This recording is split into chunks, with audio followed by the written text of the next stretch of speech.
that have made our world and withstood the test of time. Hi, I'm Ed Asner. Welcome to Architects and Engineers.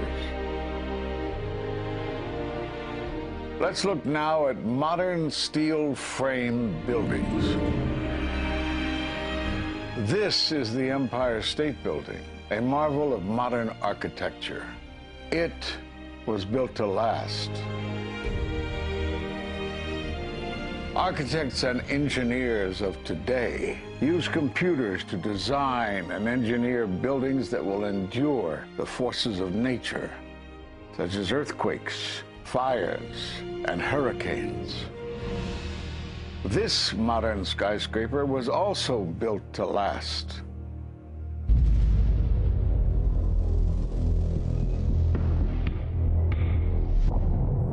We've seen buildings completely destroyed like this before, but only when done intentionally. Danny Jowenko is the expert on this in Europe. What did he say? Dit is controlled demolition. Zeker weten. Zeker weten. Er is nagesprongen. Dit is in opdracht gebeurd. Dit heeft een team gedaan van experts. Let's compare. Explosives are used to demolish buildings like this in just seconds. Okay, so it's a controlled demolition. What's the problem with that? Well, it happened on the afternoon of 9/11 at the World Trade Center. Let's just think about this. Controlled demolitions cannot be engineered and rigged in a day. It takes months. And therefore, this event must have been planned in advance. You hear that? Keep your eye on that building. It'll be coming down. The building is about to blow up. Move it back. We are walking back. There's a building about to blow up.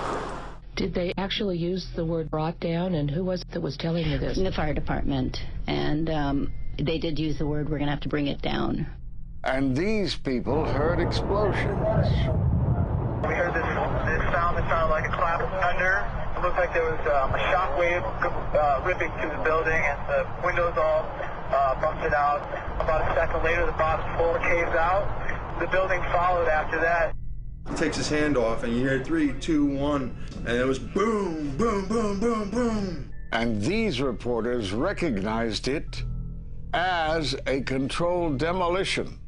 And I turned in time to see what looked like a skyscraper implosion. Looked like it had been done by a demolition crew. The whole thing just collapsing down on itself. For the third time today, it's reminiscent of those pictures we've all seen too much on television before, when a building was deliberately destroyed by well-placed dynamite to knock it down. It was almost as if it were a planned implosion. It just pancaked. So what's the problem if this was a planned demolition?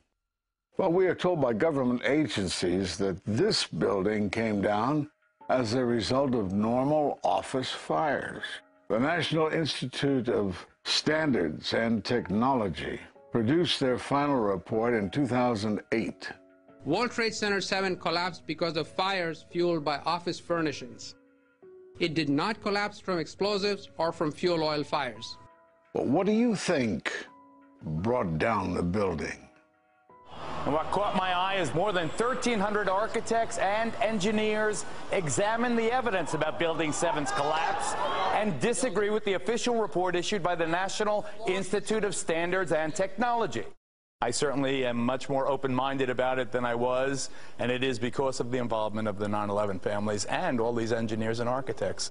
You are about to hear from architect of 23 years, Richard Gage, AIA, member of the American Institute of Architects and founder of Architects and Engineers for 9/11 Truth. Now there are more than 1,500 architects and engineers who say that it could not have been brought down by office fires. They are backed by 9/11 family members who are calling for an independent, unbiased investigation. I'm Richard Gage. Fires have never before caused the collapse of any skyscraper. even though there are numerous examples of much hotter, larger, and longer-lasting fires in these buildings. And in the case of Building 7, the fire that NIST said started the collapse had actually burned out over an hour before. It could not have caused the collapse, as NIST claims. Yet this 47-story, modern steel-frame skyscraper, which was not hit by an airplane, collapses mostly into its own footprint like a house of cards, as fast as a bowling ball falling off the side of the building, in just under 7 seconds. Listen to the experts. Building number 7 descended in free fall for the first 100 feet, which means that there was absolutely no resistance to the descent whatsoever. NIST has admitted it went into free fall for 8 stories. And going from motionless to free fall instantly, that's a bothersome part of the puzzle because NIST never explained it. We've got a building that came down in its own footprint, so all of the columns really needed to be severed at the same time in order for that structure to fall the way that we saw. The symmetry is the smoking gun. The whole building completely comes down in one continuous motion. There couldn't have been any structural resistance. According to NIST, the failure occurred at column 79 on level 12. They're talking about a single columnar collapse or failure that resulted in a total collapse of the building. It is possible that you could have a local failure as a result of a connection failing. But the likelihood of that failure dragging the entire building in such a fashion that all the columns would fail at the same time is an impossibility. Impossibility? Yes. What I saw, it was a classic implosion. The center of the core, the penthouse area, starts to move first, and then the building follows along with it. I'd like to know why NIST excluded the document from FEMA in Appendix C that documented the evidence of melting steel. Why is this forensic evidence not being included in the report? In an office fire, you cannot generate enough heat to melt steel. And yet we have evidence of molten iron. R.J. Lee Company, USGS, and Dr. Stephen Jones's work, all three separately found these microspheres.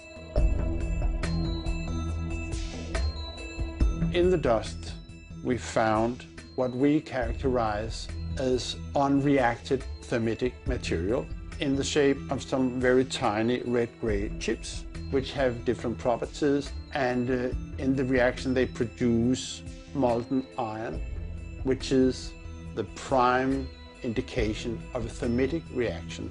And such a reaction can be used to destroy steel structures.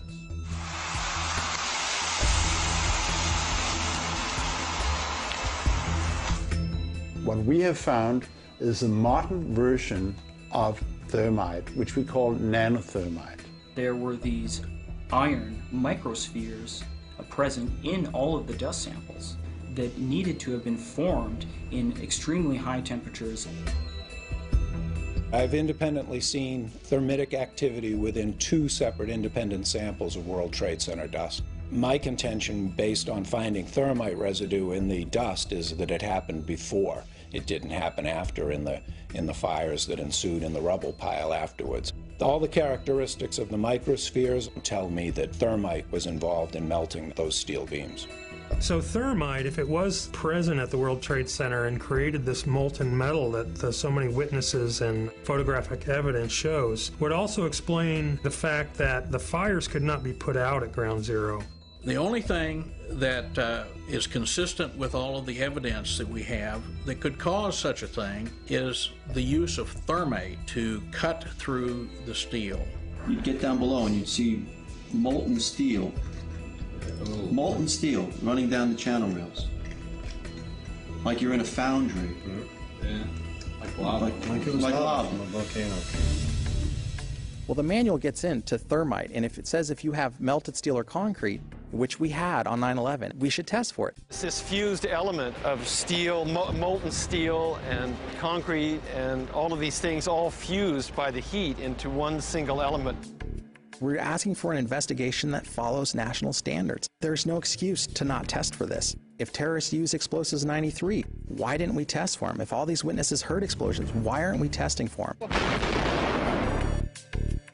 NIST concedes that they found no evidence for explosives. So then we asked them, well, did you look? And they said, no, we did not look for explosives or residues of explosives. So the preconceived notion of NIST is that there's no evidence for explosives, and so there's no point in looking. That is the most unscientific thing that you can possibly think of, not to look because you don't expect to find evidence, and in fact the evidence is overwhelming. They state these conclusions for which there's virtually no evidence, and then they ignore conclusions that can be drawn from the evidence. The Freedom of Information Act request to NIST was denied with the claim that releasing this data might jeopardize public safety. How could it possibly jeopardize public safety? The destruction of evidence was a criminal act in itself. It was already being carted away and destroyed when the FEMA investigators got there about a month after September 11th. You can't do science when you are deprived of the evidence and when your hypothesis is the least valid instead of the most likely. When the most likely hypothesis in the case of Building 7 wasn't even mentioned. This is not science.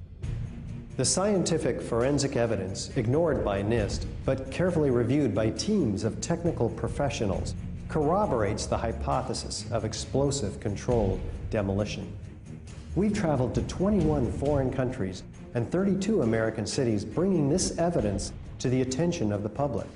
And we're backed by 9/11 family members and other concerned citizens who are calling for an independent, unbiased investigation. I'm a family member trying to find out the answers to the murder of 3,000 plus people. The bottom line is that it needs to be investigated properly. Please look at architects and engineers. People all around the world, scientists all around the world are questioning this. And there's some deep, deep explaining to do. It took some kind of consciousness raising on my part before I was willing to look at the possibilities. And really, you need to go where the evidence leads. As an engineer, and I have 3 degrees in engineering, I signed that petition for architects and engineers for 9/11 Truth some time ago because the American people absolutely need the truth of 9/11. Look at the evidence. In fact, I'll say this very categorically. Any reasonable person who looks at the evidence that's been brought forward has got to come away with the feeling that something has to be done, a real investigation has to be put forward. We will never heal. This country will never, ever, ever forget that day. We have to demand a new investigation.